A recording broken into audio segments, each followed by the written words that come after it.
మాలిలో ఉగ్రవాదుల చెరలో ఉన్న తెలుగువారిని విడిపించేందుకు విదేశాంగ శాఖ రంగంలోకి దిగింది. ఇప్పటికే ఇండియన్ ఎంబసీ మాలి అధికారులతో సంప్రదింపులు జరుపుతోంది. సాధ్యమైనంత త్వరగా విడుదల కోసం కృషి చేయాలని కోరింది. ఇటు వారి కుటుంబ సభ్యులతోనూ మాట్లాడి భరోసా ఇచ్చింది. మాలిలోని సిమెంట్ ఫ్యాక్టరీపై ఈ నెల 1న జేఎన్ఐఎం ఉగ్రవాదులు దాడి చేశారు. ఫ్యాక్టరీపై దాడి చేసి అందులో పనిచేస్తున్న 3 భారతీయులను కిడ్నాప్ చేశారు. Diamond cement company general manager మహారాష్ట్రకు చెందిన జోషితో పాటు ఏపీకి చెందిన రమణ, మిర్యాలగూడకు చెందిన అమరలింగేశ్వర్ను ఉగ్రవాదులు కిడ్నాప్ చేశారు.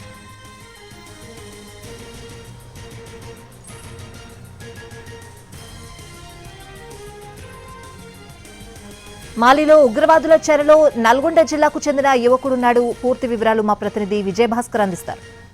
మాలిలో 3 భారతీయులు కిడ్నాప్ అయ్యారు. అక్కడ డైమండ్ సిమెంట్ ఫ్యాక్టరీలో పనిచేస్తున్న 3 కార్మికులపై స్థానిక ఉగ్రవాద సంస్థ దాడులకు పాల్పడింది. అక్కడ పనిచేస్తున్న కొందరు కార్మికులను హతమార్చిన తర్వాత వారందరినీ కూడా కొందరిని బందీలుగా తీసుకుంది. ఈ బందీలుగా ఉన్న వారిలో భారతీయులు 3 ఉన్నారు. అందులో తెలుగు రాష్ట్రాలకు సంబంధించిన వ్యక్తి ఇంజనీర్గా పనిచేస్తున్న అమర రామలింగేశ్వరరావు కూడా ఉన్నారు. ప్రస్తుతం మనం మిర్యాలగూడలో ఉన్నాం.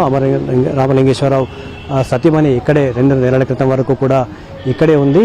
పిల్లల చదువుల కోసం 2 నెలల క్రితం హైదరాబాద్కు వెళ్ళినట్లు కూడా తెలుస్తుంది. 1వ తేదీన డైమండ్ సిమెంట్ ఫ్యాక్టరీపై అల్-ఖైదా ప్రేరేపిత ఉగ్రవాద సంస్థ జమాత్ నస్రత్ అల్ ఇస్లాం వాల్ ముస్లిమన్ సంస్థ దాడికి పాల్పడింది. ఈ దాడి జరిగిన సమయంలో అక్కడ విధులు నిర్వహిస్తున్న అమరలింగేశ్వరరావుని తీవ్రవాద సంస్థ అదుపులోకి తీసుకుంది. ఈ విషయాన్ని కంపెనీ ధృవీకరించింది. భారత ప్రభుత్వం కూడా ధృవీకరించింది. బందీలుగా ఉన్న వారిని క్షేమంగా తిరిగి తీసుకొచ్చేందుకు అన్ని ఏర్పాట్లు అయితే భారత ప్రభుత్వం ఎప్పటికప్పుడు సంప్రదింపులు జరుపుతున్న పరిస్థితి ఉంది. ఈ విషయం తెలుసుకున్న తర్వాత కుటుంబ సభ్యులంతా కూడా హైదరాబాద్కి వెళ్ళిపోయారు.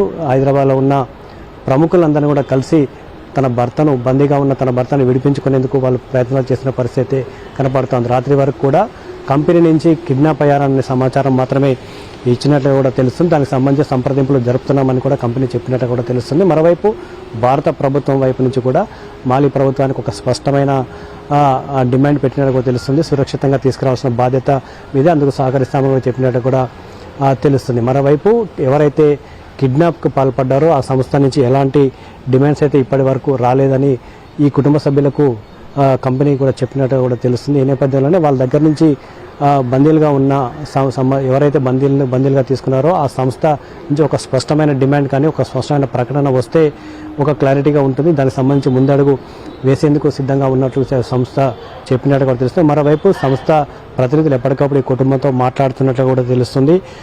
ఎవరైతే కిడ్నాప్ చేశారో ఆ సంస్థ నుంచి ఒక డిమాండ్ వస్తే కనుక ఆ డిమాండ్ నెరవేర్చడానికి తాము సిద్ధంగా ఉన్నాం, కంపెనీ తరఫున సిద్ధంగా ఉన్నాం, భారత ప్రభుత్వం సహాయం తీసుకోబోతున్నాం, మాలి ప్రభుత్వం సంబంధించిన ప్రభుత్వ సహాయం కూడా తీసుకోబోతున్నామని ఈ కుటుంబ సభ్యులకైతే భరోసా ఇవ్వడంతో పాటు ఆ మేరకు సమాచారం ఇచ్చినట్టు కూడా తెలుస్తుంది. ఇప్పటికే ఆ కుటుంబంతో పాటు ఎవరైతే అమరలింగేశ్వరరావు సంబంధించిన సతీమణి ఉన్నారో ఆమెతో పాటు ఆమె బంధువులు, ఆమె తోడబుట్టిన వాళ్ళందరూ కూడా హైదరాబాద్కు వెళ్ళారు. ఆ హైదరాబాద్లో ఉన్న రాజకీయ ప్రముఖుల్ని, అధికారుల్ని కలిసి ఈ ఘటనపై న్యాయం చేయాలని, దీనికి సంబంధించి తన భర్తను విడిపించే విధంగా చర్యలు తీసుకోవాలని డిమాండ్ చేసిన కొద్దిసేపటి క్రితమే వారంతా కూడా వెళ్ళారు. చాలా కాలంగా అక్కడే మేనేజర్ హోదాలో అమర రామలింగేశ్వరరావు పనిచేస్తున్నట్లు కూడా తెలుస్తుంది. అరుదుగా ఈ నేపథ్యంలోనే అతను తన భార్యను తన పుట్టింటి వద్దే ఉంచి వెళ్ళినట్టు కూడా తెలుస్తుంది. స్థానికులు చెప్తా ఉన్నారు, చాలా కాలం క్రితం అమర రామలింగేశ్వరరావుని చూశామని విషయం చెప్తా ఉన్నారు. వాళ్ళు